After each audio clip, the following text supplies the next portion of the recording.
여러분 안녕하십니까? 경희대 사학과의 강인욱입니다.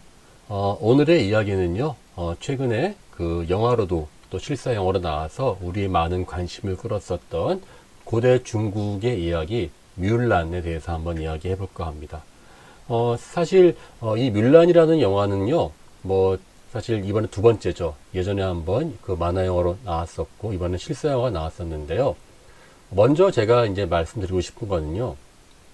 대중매체나 그러한 소설, 영화에서 나오는 역사를 지나치게 막 역사가 내지는 고고학적 입장에서 하나하나를 막 이렇게 따지는 것들, 저는 그런 것들을 약간 좀 이렇게 썩 좋지만 않다 생각합니다. 왜냐면은 사실 창작의 영역이 분명히 있습니다. 그리고 이제 또 어떠한 팩트로서의 역사나 고고학 영역이 있겠죠. 그런데 그 지나치게 이렇게 막 하나하나 따져가면서 이제 그런 것을 이야기할 경우에는 뭐랄까 창작 의욕을 좀 이제 이렇게 꺾을 수도 있고요. 무엇보다도 이제 역사와 고고학의 영역은 다른데 이제 영화의 것을 막 하다 보면은 궁극적으로는 서로 둘 다한테 이제 안 좋을 수 있다 생각을 합니다.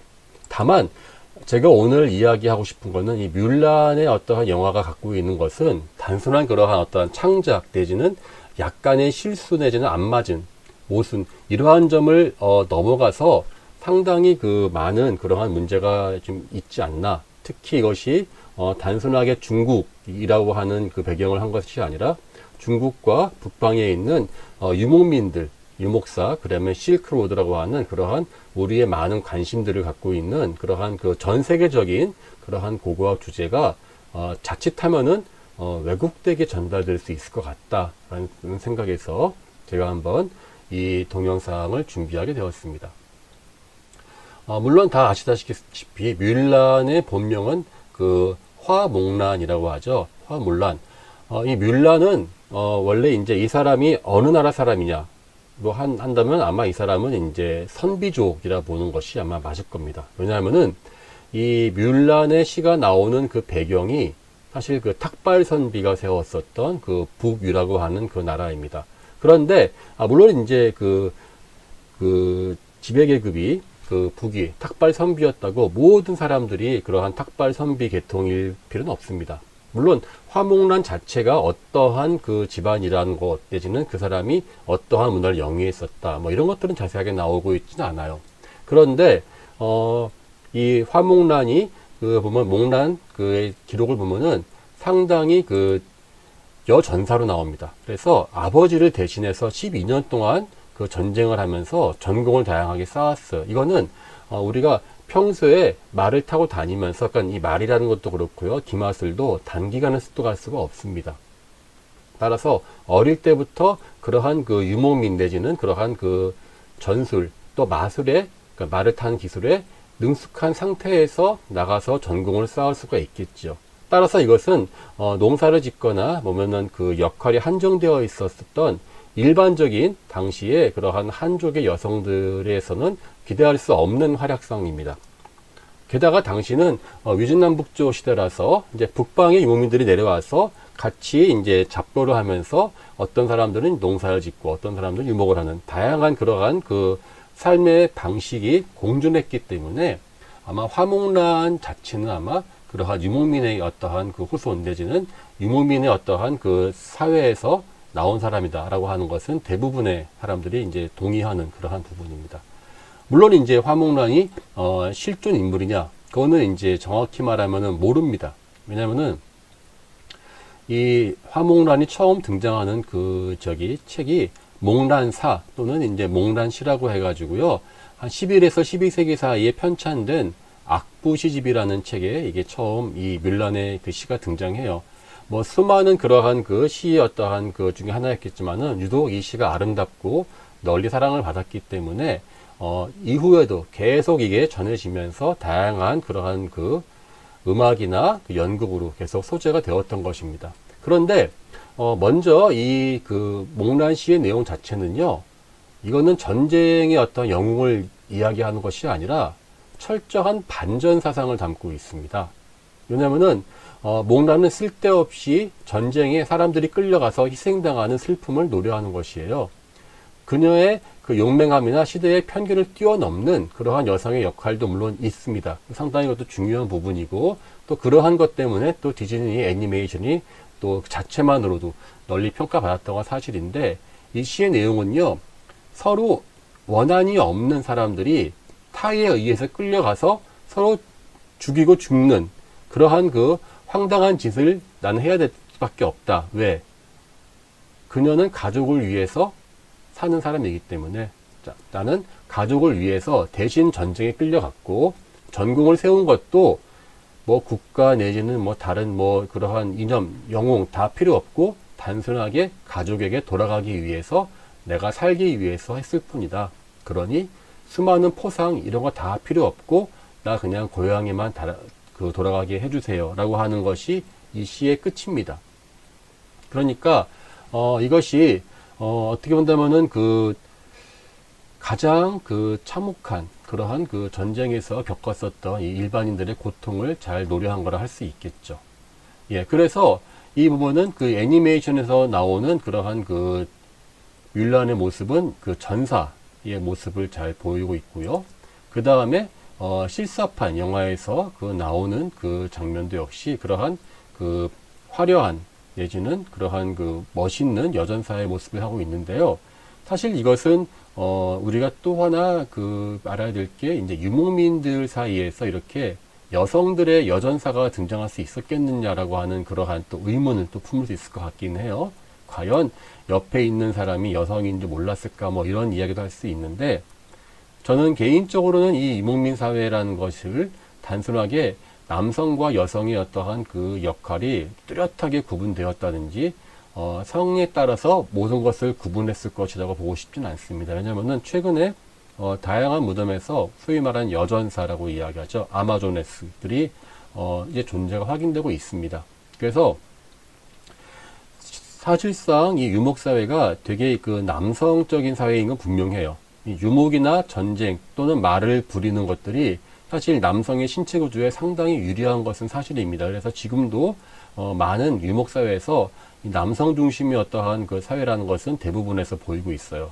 그런데 이게 중요한 게, 남성이기 때문에 그것을 하는 것이 아니라 험한 노동력을 감당할 수 있으면은 그 사람은 남성이든 여성이든 관계없이 그 일을 할 수 있다는 것입니다. 즉 남성과 여성의 일이 구분된 것이 아니라 남성에게 유리한 일과 여성에게 유리한 일이 있는데, 남성에게 유리한 일을 그러니까 생물학적으로 남자이든 여자이든 누구에도 그렇게까지 관여하지 않았을 것이라는 것입니다. 그래서 이 뮬란이 이 사람이 자신 능력만 있으면은 생물학적으로 남성이든 여성이든 자연스럽게 싸울 수가 있고, 또 전공을 쌓으면 실제로 거대한 전사의 무덤에서 그 사람의 무덤이 나오기도 하는 것이 또 실제로 이 유목사회에서 다양하게 등장하고 있습니다.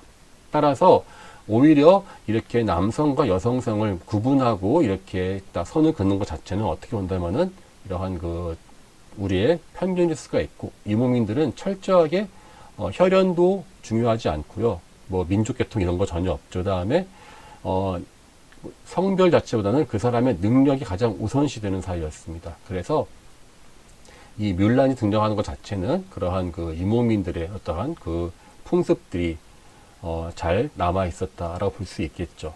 자, 그럼에도 불구하고 이 원래 뮬란이 갖고 있었던 그러한 그 메시지는 반전입니다. 반전인데, 이것이 나중에 이제 중국에서 다양하게 구현되면서 여러 가지 그러한 그 그림에서 보면은 아리따운 내지는 갸냘픈 그런 여성상으로 묘사가 되면서, 한족 여성으로 묘사가 되면서 그 이미지가 많이 바뀌었죠. 자, 그런데 먼저 이제 만화 뮬란부터 이야기를 해볼까 하는데요. 만화 뮬란은 사실 그 이렇게 여러 가지 논란이 있지만 강하게 자신의 삶을 개척하는 강한 여성, 특히 그 거기다가 또 소수민족인 아시안이 등장했기 때문에 그 등장 당시에 상당히 좋은 어떠한 그 시도라는 점에서 평가를 받았던 것으로 기억합니다. 자, 그런데 이때 이 뮬란의 주적으로 등장하는 사람이 바로 그 선우, 그러니까 흉노의 왕이죠. 선우하고 흉노가 등장합니다. 근데 이 뮬란이 등장하던 시점에서 이미 적어도 300년 전에 이미 흉노는 사라지고 없습니다. 그게 어떻게 되어 있냐면은 약간 서기 1세기 말에 흉노가 이제 완전히 그 남흉노와 한나라한테 멸망하고 이제 서쪽으로 사라져 버립니다. 물론 그 다음에 많은 사람들이 이 흉노의 후예를 자처해요. 그래서 이제 다양한 사람들이 흉노로 남아 있고, 그러니까 흉노의 후예라고 이야기하고 많은 나라들이 자신의 어떠한 그 왕들이 흉노의 후예를 자처하는 시대이긴 합니다. 지금이야 이게 그 몽골과 함께 흉노는 어떠한 그 빌런, 나쁜 사람들의 상징이 되었지만 그 당시의 흉노는 그러한 악당의 이미지가 아니었습니다. 더욱이 화목란이 살았던 나라 타부가치, 북위죠. 북위는 선비족이 세운 나라로 흉노의 일파였어요. 그러니까 대체로 이 흉노의 그 동쪽에 그러한 그 살던 사람인데요. 이 지도를 보면은요, 1번, 2번, 3번, 4번 전체가 다 선비가 만든 나라인데요. 이 현지의 몽골 요 일대가 바로 이 흉노가 있었던 나라입니다.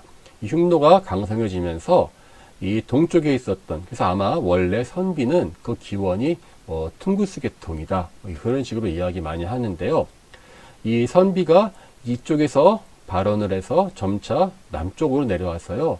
모용 선비가 여기 이 요석지방 일대에서 이제 나라들 삼연이라고 하죠. 건국하기도 하고요. 궁극적으로는 북위가 중국 북방에서 그 세워져서 결국 전체 중국을 갖다가 이제 그러한 차지하는 그러한 상황을 보입니다. 자, 따라서 이 뮬란의 적으로 흉노가 나올 수가 없고, 실제로 이 뮬란과 그 나라에게 흉노는 자신들의 조상이지 적이 될 수 없는 사람들입니다. 근데 이것이 아주 어려운 전문적 지식이냐? 그렇지가 않죠. 간단하게 검색 몇 번만 해봐도 이 북위가 어떤 사람들이고 흉노가 언제 있었다가 없어졌는지 쉽게 알 수 있어요. 그런데 왜 메이저 영화사인 디즈니는 이렇게 그걸 외면했을까? 그 생각해 보면 결국은요, 이 서양이 갖고 있는 악마의 이미지를 극대화시켰다고 밖에 볼 수 없죠. 서양에서 알만한 동양의 악당이면 이제 징기스칸, 아니면은 이제 훈족의 아틸라밖에 없거든요.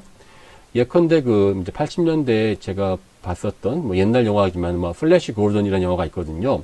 원래 원작은 만화였는데, 보면은 이제 그 적은 동양적인 그러한 머리를 변발을 하거나 빡빡 밀거나 하고, 여자는 이 몽골 사람 같은 가체를 하는 그러한 모습을 많이 보이고 있죠. 또 그러한 이미지는 스타워즈라든지 다양한 SF에서 공통적으로 발견되고 있어요. 그러니까는 악당 이퀄 에이시안이고, 그 사람들에게는 기본적으로 박혀있는 이미지는 징기스칸이나 훈족이라는 것이죠. 그래서 아마 이 뮬란에서는 그 흉노라는 사람이, 흉노의 그 왕이 적으로 등장했는데, 이거는 실제와는 거의 300년 이상 가까이 차이가 나는 것입니다. 그러니까는 이 처음부터 역사 고증 자체에는 큰 관심이 없었다고 해도 과언이 아니겠죠. 자, 근데 이제 두 번째 이야기로 넘어가자면요. 두 번째는 이제 최근에 나왔었던 실사 영화입니다. 스토리가 진부한다든지 영화가 어떻다, 이런 거는 제가 하고 싶은 이야기가 아닙니다. 그거는 저보다는 영화 전문가들이 하실 이야기고요.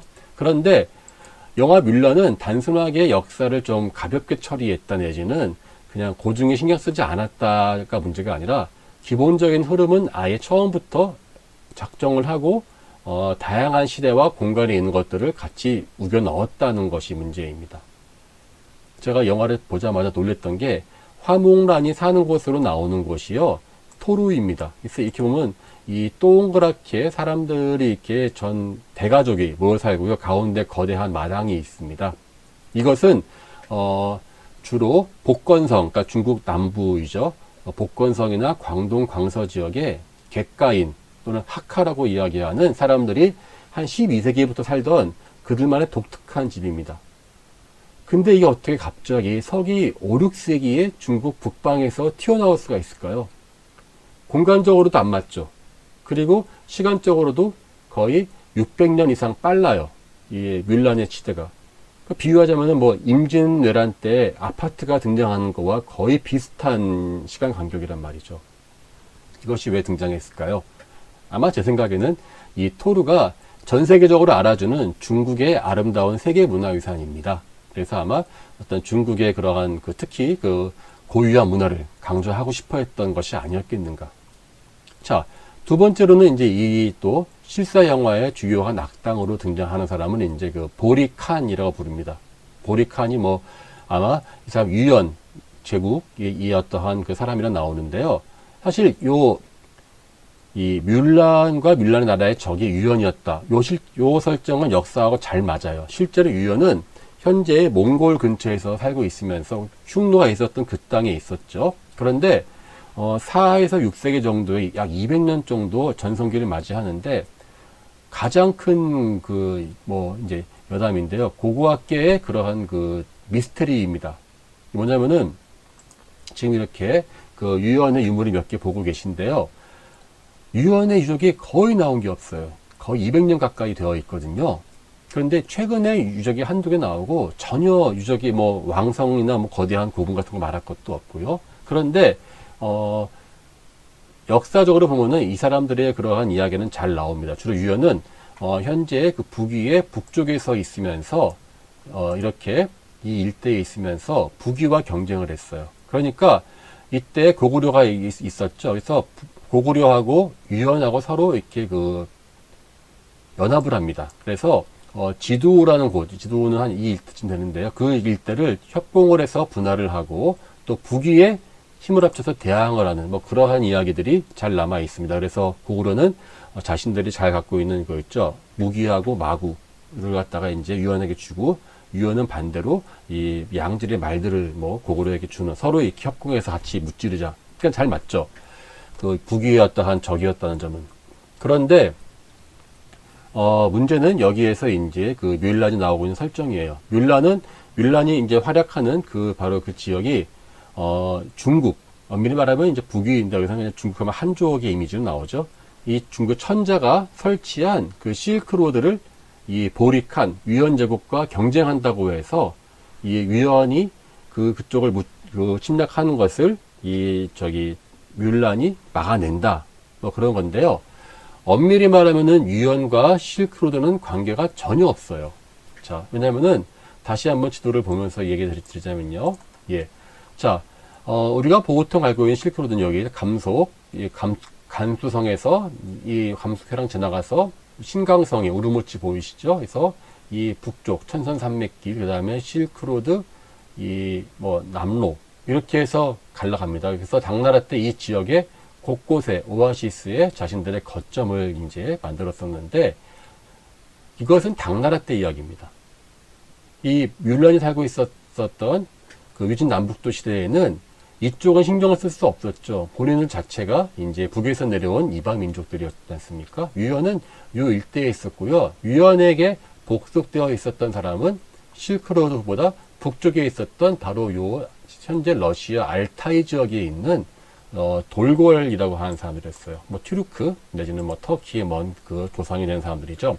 그래서 쉽게 말하면 유연이 이 사람들에게 철공, 다양한 철기를 만들어서 이제 유연에게 보급하는 그러한 일종의 하청을 주는 대장간 같은 사람이었다가 나중에 새로 거치워서 유연을 무너뜨리는 그러한 역할을 한다고 합니다.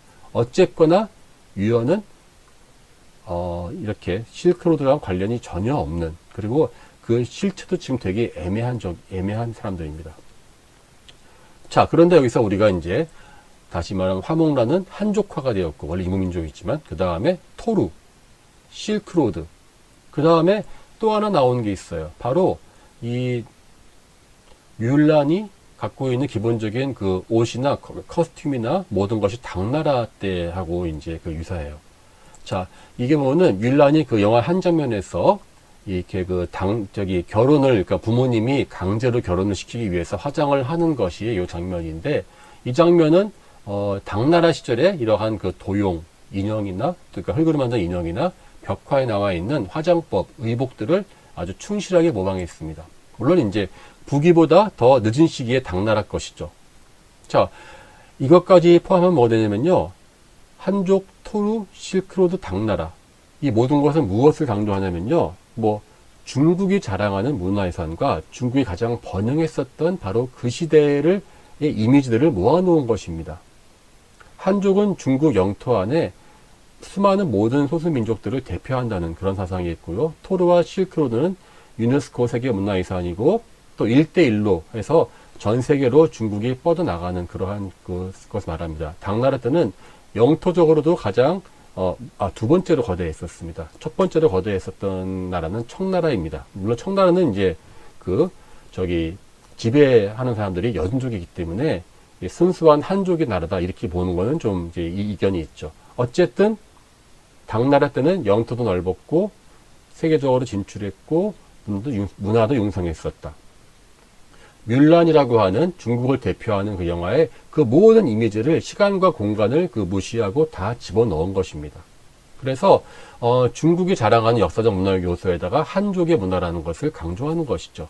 여기에 악당으로 실제 화목라는 유목민족이었지만은 악당으로 유목민족화를 등장시켰고 그 유목민들 예컨대 흉노의 선우라든지 보리칸 등은 서양에서 중국에서 이라면 떠오르는 악당의 요소로 보이는 여러 요소를 같이 넣었습니다.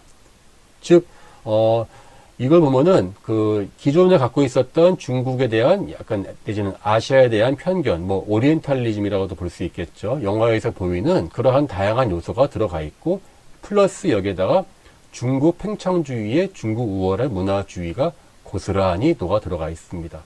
하지만 이 뮬란이 보여주는 실제 메시지는 무엇이냐? 바로 중국의 북방에서 있었던 다민족 사회, 유목과 농경이 같이 있었던 위중남북조, 특히 북위시대의 어떠한 양상을 보여주고요.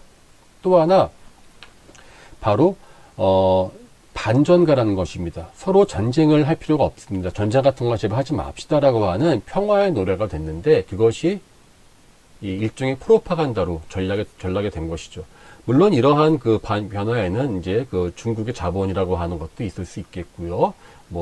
서양에서 특히 이제 흥행을 하기 위해서 헐리우드에서 놓는 다양한 요소들이 있다. 이런 것들까지는 제가 어렴풋이 짐작할 수 있습니다만은 적어도 뮬란이라고 하는 원래 이야기 그리고 역사적 배경은요. 지금 뮬란이 보여주고 있는 그러한 이미지와는 너무나 다르다는 것입니다.